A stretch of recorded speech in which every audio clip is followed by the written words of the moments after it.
2부 시작하겠습니다. 사람이 죽을 때 어떤 일이 일어나는가? 믿는 사람의 영혼은요, 즉각적으로 하나님 앞으로 확 갑니다. 근데 그게 여기서 제가 확 간다는 표현을 썼지만 이게 물리적으로 어떻게 가는 거라고 설명할 수는 없어요. 왜냐면 이미 물리적인 개념을 벗어났기 때문에, 영적인 개념이기 때문에. 그래서 죽음은 육체적 삶의 임시적인 중단이다. 몸과 영혼이 분리되는 순간. 그래서 죽음, 제가 장례를 정말 많이 치렀어요, 여기 와서. 정말 평생 이렇게 장례식을 많이 다녀봤나 싶을 정도로 엄청나게 장례식을 다녔는데. 그래서 참 죽을 몸, 신자의 몸은 뭐 매장, 요즘 트렌드는 매장이 아니라 화장이죠. 그래서 뭐 화장을 해서 묻히던 어쨌든 육신은 한 줌의 흙으로 다시 돌아가잖아요. 말씀처럼 너는 흙이니 흙으로 돌아갈지니라 하나님이 그렇게 말씀하시는데, 우리의 영혼이 몸을 떠난다는 것은 곧 주님과 함께하는 것을 뜻해요. 근데 이게 성경적 근거는 아까 얘기했던 그런 거. 예수님이 아예 그냥 보증을 해버렸어요. 예수님이 그냥 그러니까 이게 되게 중요한 본문이에요. 사실 그 우편 강도 얘기가 삶과 죽음, 그리고 죽음 직전, 그리고 죽음 이후에 우리 영혼의 상태에 대한 정보를 주는 되게 중요한 본문이거든요. 그 죽기 직전의 우편 강도의 그 고백이. 예수님이 그 사람의 그런 고백을 보시고 그 사람 안에서 믿음을 발견하시고 선언을 해버려요. 어떻게 선언하느냐면, 오늘 지금 이제 네가 이제 좀 있으면 죽을 텐데 이제 오늘 네가 오늘이라는 건 죽음 이후를 말하는 거잖아요. 좀 있으면 죽을 거니까. 오늘 네가 나와 함께 낙원했을 거야. 뭐예요? 바로 죽음 이후에 바로 하나님 나라로 바로 영혼이 간다는 거예요. 근데 이제 다른 얘기가 있죠. 연옥교리라는 거, 이제 로마 카톨릭에서 얘기하는 거, 중간 단계를 말해요. 중간 단계.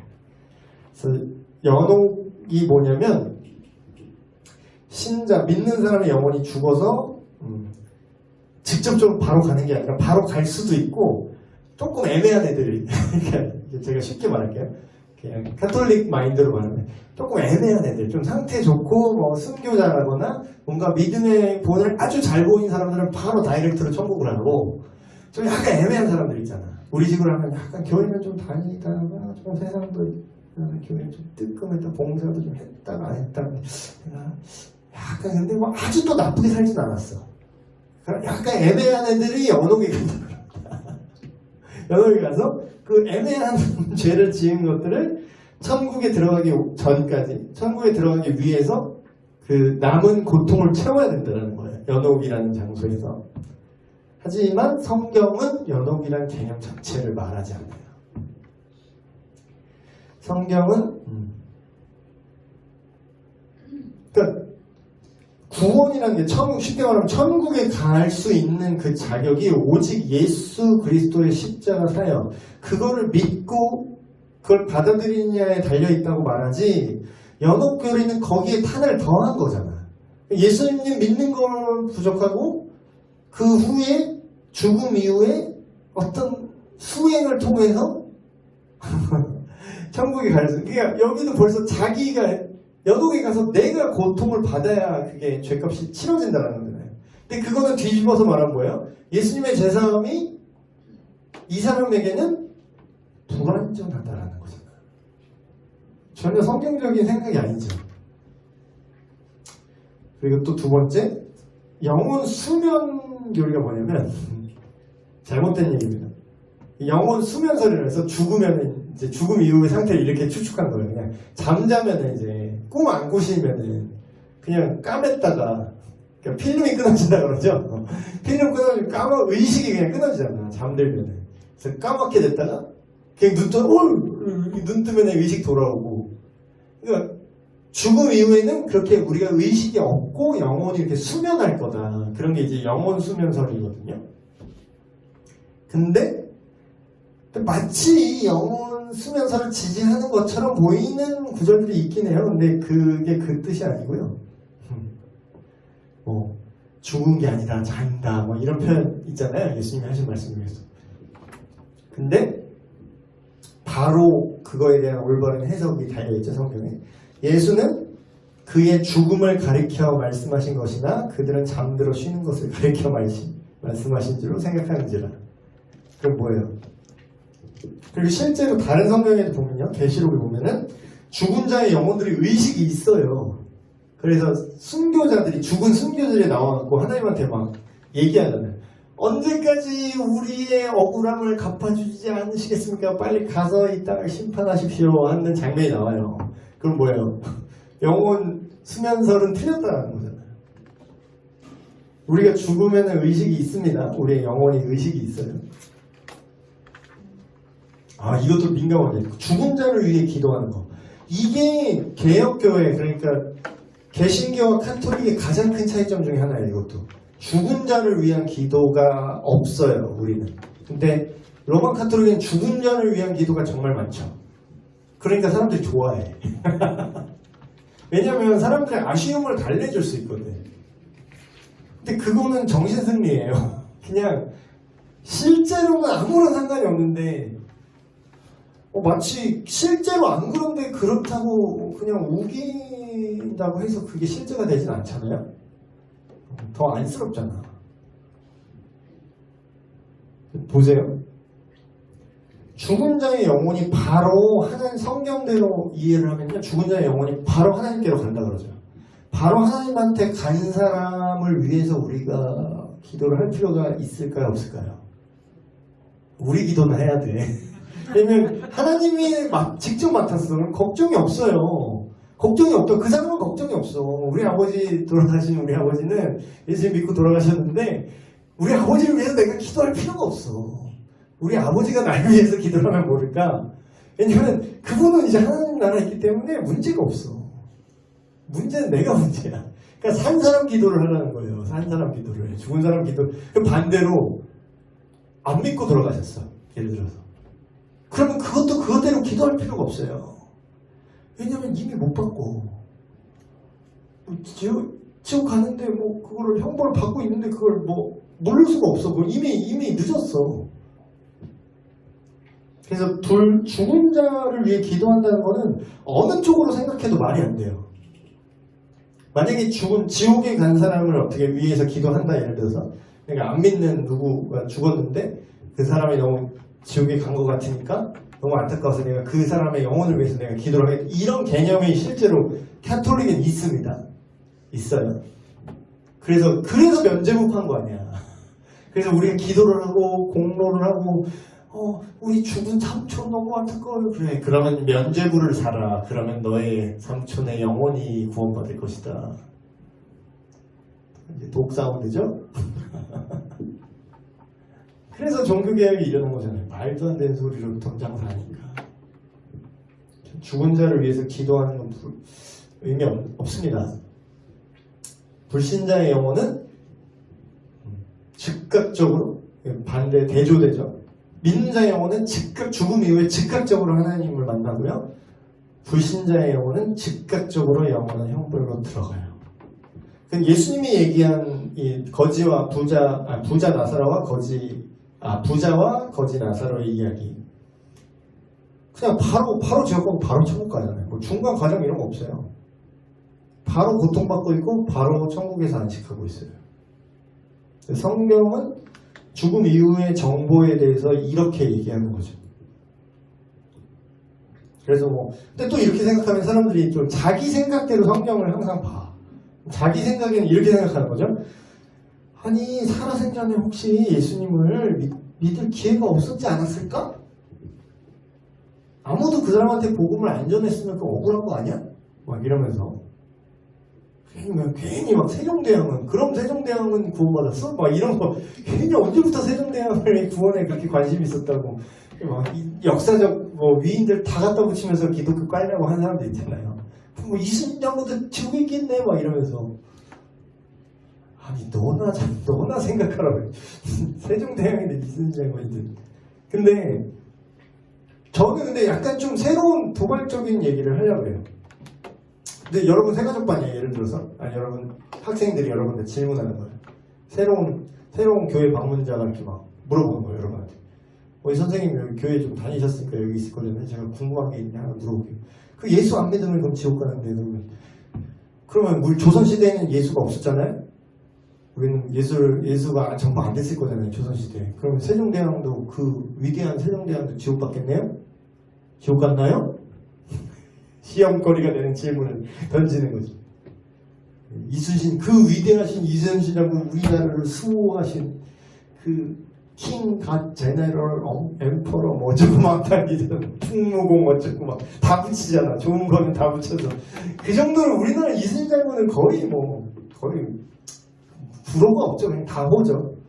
다 좋아하죠. 이순신 장군. 모두가 존경하는 이순신 장군. 이순신 장군 그럼 지옥 갔나요? 이러면서 막 감히 내가 존경하는 이순신 장군을 지옥 갔다고 말해? 라는 표정으로 우리를 쳐다보면서 질문하죠. 그러면 어떻게 대답할 거예요? 응, 예수님 안 믿었으니까 지옥 갔어. 이렇게 얘기하는 거야. 응, 맞아. 너도 그렇게 될 수도 있으니까 조심해. 이렇게 말할 거예요? 그럼 교회 안 나와요, 그냥. 또라이 하면서 안 나오지. 어떻게 해야 돼? 이런 좀 실질적인 고민을 우리가 해야 돼. 교사든 세가족반이든. 저는 근데 그런 좀 제3의 생각을 해봅니다. 그러니까 그 질문을 한다는 것 자체가 전제를 깔고 하는 거잖아. 세종대왕과 이순신 장군은 절대 복음을 들어보지 못했을 거야 라고 전제를 자기가 그냥 깔고 시작한 질문이잖아요. 그걸 쥐가 어떻게 알아? 이런 생각 안 해봤죠. 그걸 어떻게 확신해? 그때 우리가 그냥 통계적으로 그 조선시대 연대를 했을 때 복음이 그 시대 때 여기까지 전파된 걸 알고 뭐 여기는 없었고 뭐 이런 게 있잖아요. 블라인드 된 어떤 시대와 지역들이 있잖아요. 모든 민족이 그럼 하나님 불공평한 거 아니야 이렇게 생각할 수 있는데 근데 반대로 뒤집어서 생각을 해보면 아니라는 확실한 증거를 우리가 댈 수 있나? 그것도 이제 정황이잖아요. 그냥 정황. 그리고 첫 번째로 그런 어떻게 그들이 기회가 없었다고 확신할 수 있냐라고 생각해 볼 수 있고 성경에 또 이런 얘기가 있어요. 너희가 복음가 이게 선지서에 있는 건데 현대어로 제가 번역해서 얘기를 하는 겁니다. 하나님이 그 선지자한테 얘기하는 거예요.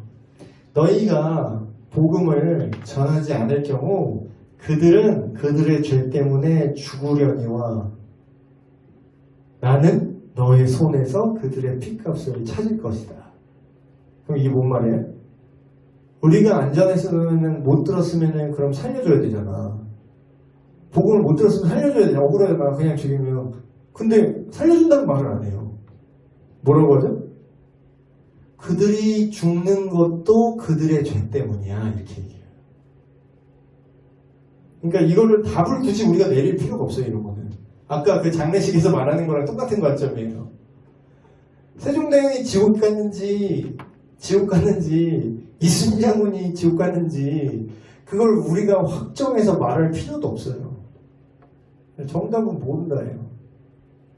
근데 굳이 말을 더 하자면 우리가 근데 확실한 것만 얘기하면 돼. 확실하게 아는 건 하나님 안에서 있지 않으면 모두 다 그 죄를 용서받을 수 없다는 거. 그럼 지옥 갔네. 예수님 믿으시도 없지. 그럴 때는 그건 모르지. 이렇게 얘기하면 되지.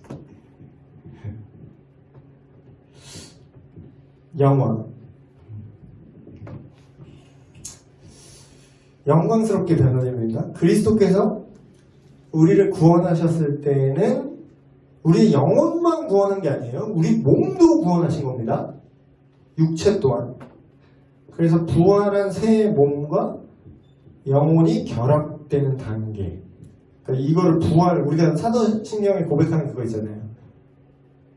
몸이 다시 사는 것을 믿사오는데 그게 우리가 육신이 어떤 방식인지 모르겠어요. 그걸 뭐 과학적으로 설명할 수는 없겠죠. 어쨌든 성경의 증언대로는 어쨌든 물리적 형태를 가진 육신으로 리스토어 될 거예요. 다 복구가 될 거예요. 그게 뭐 어떤 사람도 그래서 나 장기 기증 안 하잖아. 부활해야 돼서. 뭔 논리야 그게. 장기 기증. 그래서 막 장기 이식 안 하잖아. 나 부활했을 때 저 사람이랑 섞일까봐. 근데 이게 되게 비성경적인 건데, 왜 비성경적인 거냐면, 장기 이식을 해서 하나님이 그걸 못 찾을 뿐이면은, 부활은 시킬 수 있을까요? 부활 자체가 오버 테크놀로지 아니에요? 그러면 그 정도의 전능함과 테크놀로지가 있다면, 그거 뭐, 하나님이 뭐 헷갈릴까? 그래서 나 화장 안 하잖아. 그래서 나 매립하잖아. 부활할 때 어디 흩어지면, 가로 흩어지면 합체 안 될까? 그거는 하나님을 우리 수준으로 격화시키는 거지. 그런 거 걱정할 필요 없습니다. 알아서 다 살린다. 그러니까 성경에는 그런 디테일은 안 나와 있어요. 화장하면 안 된다. 그럼 만약에 그게 중요하면 성경에 써있겠지. 그게 그 여부가 중요하면. 그런 건 전혀 나와 있지. 어쨌든 죽은 자를 다시 살리고, 심지어는 그런 디테일도 있어요. 바다는 그가 삼킨 자를 다 내어 뱉을 것이고, 그러니까 물 속에서 익사처럼 어떻게 해? 못 찾잖아. 부활 어떻게 해? 뭐 거의 필요 없어요. 다 알아서 다 살린대. 바다가 삼킨 자라도 다 뱉어낼 거라고 나와요, 성경에. 그럼 뭐예요? 그런 거 쓸데없는 걱정이라는 거죠. 그래서 물리적인 육체가 다시 살아나고, 화장을 했던, 장기 이식을 했던, 뭐 뿌렸던, 바다에서 못 찾았던, 뭐 조각이 났던, 어쨌든 다 살려서 다시 영혼이 그 안으로 들어오면, 그게 완성된 하나님께서 인간을 다시 회복시킨 그 부활한 몸이 그렇다는 거죠.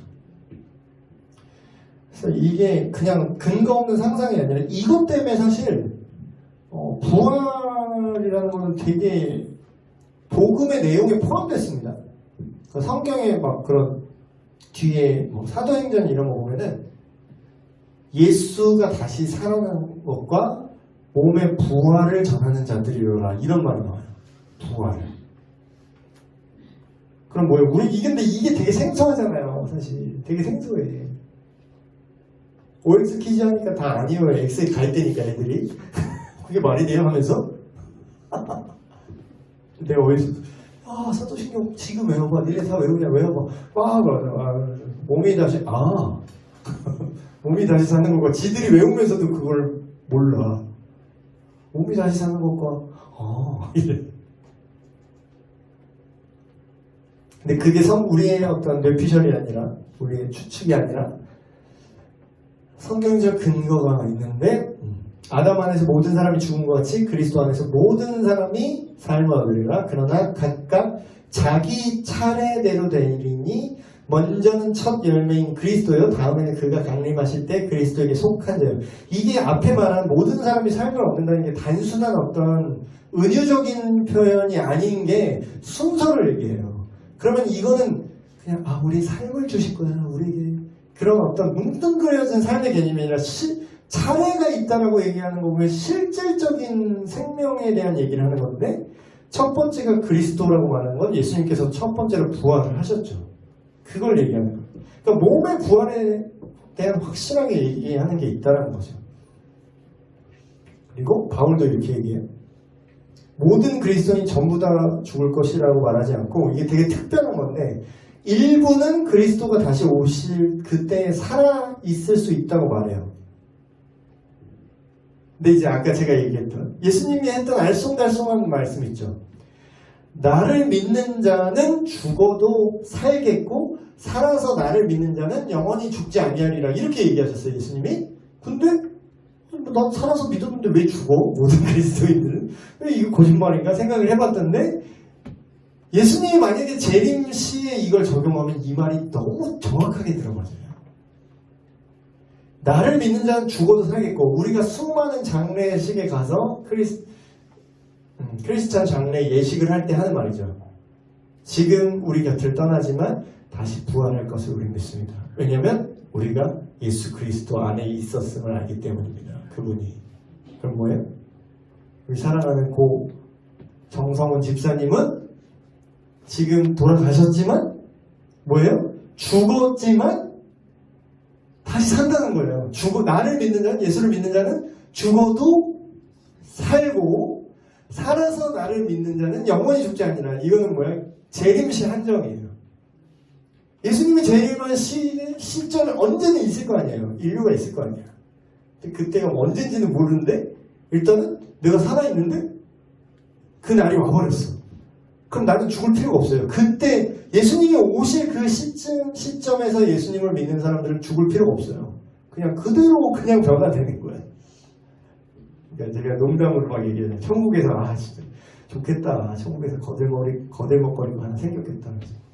왜? 막 야, 너는 죽어도 봤니? 난 죽어본 적이 없어 모르겠다. 난 그냥 바로 예수님 믿었어. 신기하지 않냐? 막 이러면서 난 죽어본 적이 없어 모르겠어. 막 이러면서 거의 뭐 에녹 형님이랑 같이 놀라고 거의 뭐 이렇게 물론 천국은 이렇게 서로 이제 비아냥거리진 않겠지. 우리의 부활한 몸은 어떻게 생겼을까? 근데 유추할 수는 있어요. 정확히 어떻게 생겼는지는 모르는데 성경적 근거를 갖고 한정 지을 수는 있어요. 이럴 거다. 이게 성경을 근거로 이렇게 우리가 추측할 수 있는 게 있어요. 대표적으로 예수님이 부활하신 몸과 같은 상태, 비슷한 상태일 것이다. 육신의 몸이 실제로 존재하고 부활하신 예수님을 만난 그 제자들의 기록들을 보면 실제로 손으로 만져졌어요.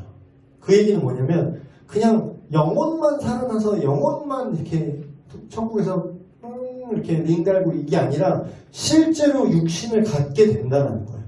근데 지금 그 몸이 우리 지금 몸이랑은 다르겠죠.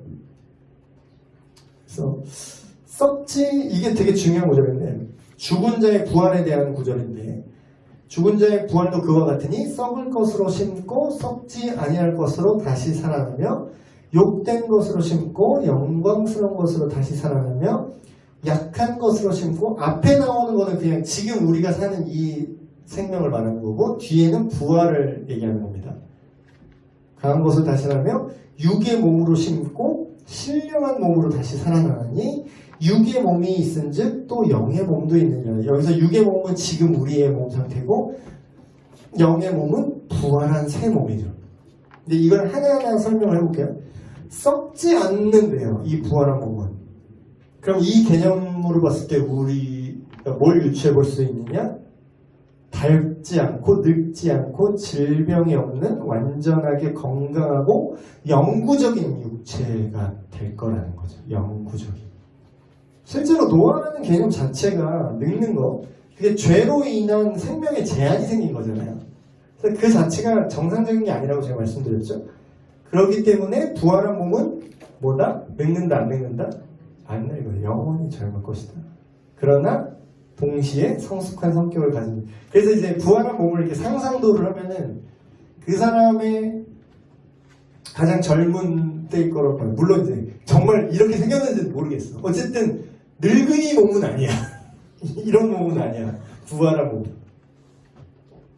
내구도가 있잖아요. 우리 몸은 장기도 다 내구도 있는 거 아세요? 이게 무한정 쓸 수 없습니다. 이게 다르면 못 써요. 이게 막 바퀴 같은 거 부품은 달면 바꾸면 되는데 이게 우리 장기는요 달면 끝이야. 관절도 마찬가지예요. 달면은 그 의사들 말하잖아요. 다르면 끝이라고. 복구가 안 된다고.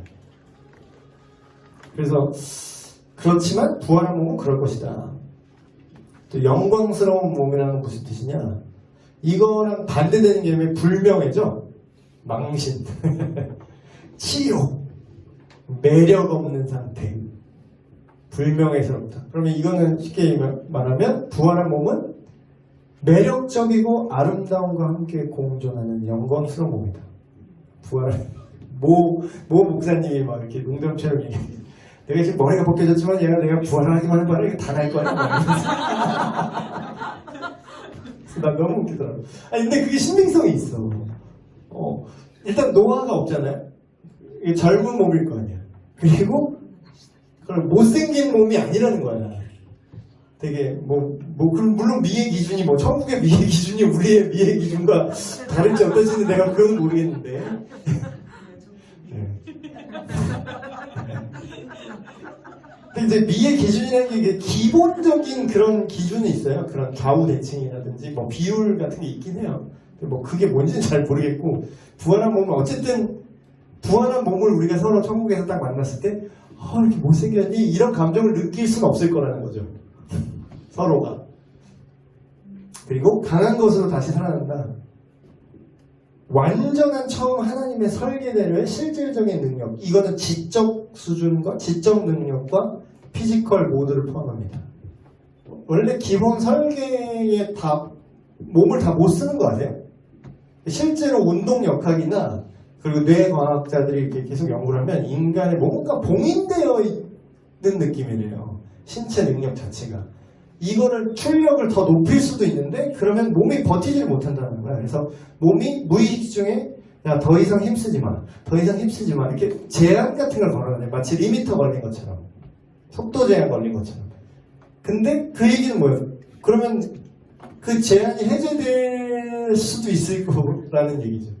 뇌 기능도 다 못 쓰고 있다는 건데. 근데 부활한 몸은 처음 하나님이 설계한 그대로 완전하게 100%의 강력한 힘과 지성을 가질 것이다. 신령한 몸이라는 것은 영적이라는 표현인데 결국 영적이라는 것은 하나님의 인도하심에 반응하는 순응하는 육체일 것이다. 그래서 영화되면 더 이상 이제 죄에 대한 유혹이 없을 거라고 얘기하는 근거 자체가 죄의 완전한 면역이에요. 죄에 대한 완전한 면역이에요. 이제 끝났어요. 이제 더 이상 힘겹게 죄와 싸울 필요가 없어요. 이거 완성돼 버렸어요. 결론적으로 예수 그리스도께서 재림하실 때에 우리는 그에게서부터 부활의 몸을 받을 것이다. 사랑하는 자들아, 우리가 지금 하나님의 자녀라. 장래에 어떻게 될지는 아직 나타나지 아니하였으나 그가 나타나시면, 재림을 말하는 겁니다. 우리가 그와 같을 줄을 아는 것은 그의 참모습 그대로 볼 것이기 때문이니 그와 같은 존재가 되는, 그와 같은 몸이 된다는 거죠. 그래서 사실 부활한 새 몸에 대한 성경의 증언들은, 그러니까 성경이 그 좌우 대칭으로 딱 떨어져요. 이게 서사적 구조가 있거든요. 그래서 창세기로 시작하고 계시록으로 마치잖아요, 성경이. 근데 창세기에서 망가졌던 내용이 나오죠. 하나님의 창조가 나오고, 창조, 근데 타락, 그러면서 이제 그런 여정이 시작되고, 여기 구속이 일어나고, 구속이 완성되죠. 타락의 반대말은 그게 해결되는 거잖아요. 구속이 이루어지고, 결론이 뭘 끝내면 새 창조를 끝내요. 그러니까 창조, 이게 대칭이에요. 마치 이렇게 역사를 이렇게 접어놓은 것 같아. 이렇게 하나님이 창조하셨는데 이게 인간 자유의지를 주시기 위하여 이렇게 망가졌는데 예수님께서 구원하셔서 그 결과 구원이 완성돼서 부활한 새 몸을 얻어서 자기가 자유의지를 가지고 주님을 사랑하고 경외하는 완전한 새 창조가 일어나서 하나님이 인간을 지으신 초기의 설계를 대단하게 마무리하신다. 이게 성경 전체가 말하는 인류의 시작과 종말이에요. 근데 어떤 사람은 그래서 이게 너무 완벽해요. 문학적으로도 되게 완벽해요. 구조가. 그래서 안 믿는 사람도 이걸 신앙으로 믿지 않는 사람도요. 성경을 이렇게 구조를 이렇게 보니까 이게 문학작품이라고 보면 정말 완벽한 문학작품이구나. 이렇게 감탄하는 사람들도 있어요. 그래서 결론은 이런 새 창조가 다시 일어나서 완벽하게 다시 복구가 될 거라는 거죠. 자유, 그러면 또 사람들이 얘기하죠. 그럼 처음부터 그냥 그렇게 하지 왜 굳이 망가뜨렸다가 다시 이렇게 새 창조 하시냐. 이건 달라요. 새 창조는 처음의 창조랑 의미가 달라요. 처음의 창조는 자유의지를 줬을 때 어떻게 했는지, 그러니까 죄를 지을 수 있는 자유까지 허용해서 진짜 사랑을 시작하신 거죠. 근데 우리가 하나님을 거절하는 선택을 했고 그 안에서 예수님이 오셔서 하나님 사랑을 우리가 보게 되고 그 사랑을 진짜 사랑, 내가 당신을 버렸지만 당신 나를 버리지 않았구나. 내 자유의지를 유지한 상태로 하나님을 사랑하게 됐어요. 그게 믿음이 생긴 거죠. 그런 사람들이 다시 부활해서 새 몸을 입고 새 창조를 경험하면서 완성되는 거예요. 요걸 원하는 거예요. 하나님이 요걸 만들려고 했던 거예요. 처음부터. 그러기 위해서 필연적인 어떤 죄에 대한 그런 여정이 필요했던 거죠.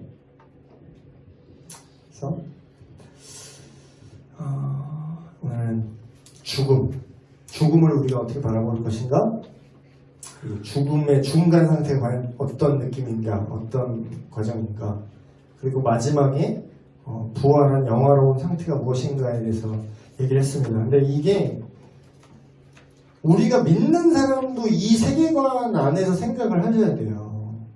근데 우리가 실수하는 게 많죠. 예를 들면 고인의 명복을 빕니다라는 표현 같은 거. 명복은 그 명계의 복이 있기를 빈다는 표현인데 그거는 불교 사후세계관입니다.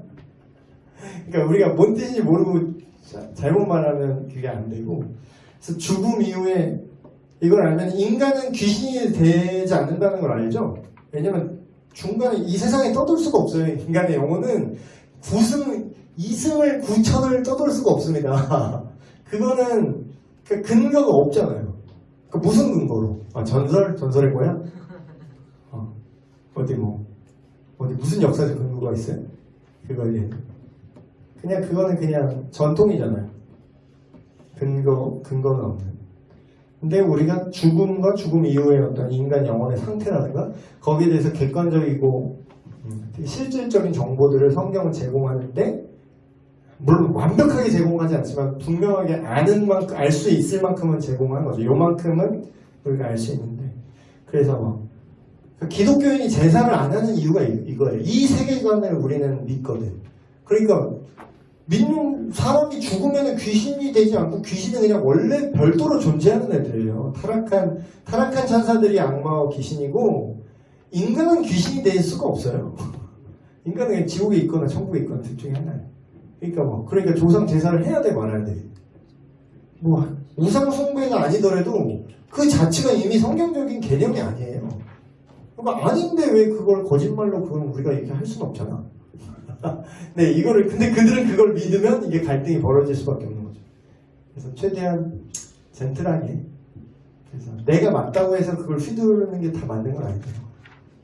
그래서 오늘 죽음과 이런 개념들은 여러분의 자녀나 여러분이 좀 진지하게 관계를 갖고 있는 여러분의 지인들과 이런 개념을 좀 나눠보세요. 그러니까 잘못된 그런 세계관을 고쳐나가는 것도 되게 중요한 거거든요.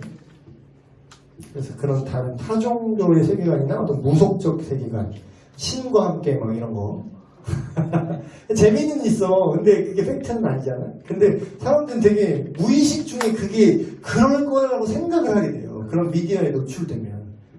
그래서 믿는 자녀들이 막 신과 함께 이런 거 보고 와서 막 그러면 그럴까? 이렇게 하는 게 되게 왜곡되는 거지. 그래서 근데 그걸 보지 말라고 하면 또 좀 그렇잖아요. 그냥 그냥 보지 마. 다 나쁘니까 보지 마. 그러면 세상에서 할 게 없어요.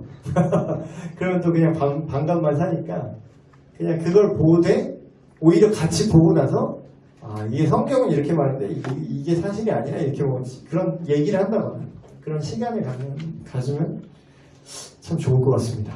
네, 오늘은 여기까지 하고 기도하고 마칠게요. 하나님 아버지, 오늘 죽음과 또 중간 상태와 또 부활한 새 몸을 입는 영화에 대해서 우리가 함께 나눴습니다. 우리가 이런 진리에 대해서 무지하지 않길 바랍니다. 우리가 하나님께서 알려주신 만큼은 우리가 알고 그 내세의 소망과 있을 그 부활의 소망을 가지고 있음으로 인해서 오늘을 살아가는 데 힘을 얻고 오늘의 동기부여가 될 수 있도록 하여 주시옵소서. 왜곡된 세계관과 잘못된 죽음에 대한 관점들이 만연한 이 세상에서 살고 있습니다. 그러나 우리가 성경이 말하는 주님께서 말씀하시는 이 놀라운 세계관을, 온전한 세계관을 갖고 또 많은 사람들을 나눌 수 있는 우리가 되게 하여 주시옵소서. 모든 말씀 우리 주 예수 그리스도의 이름으로 기도합니다. 네, 마쳤습니다.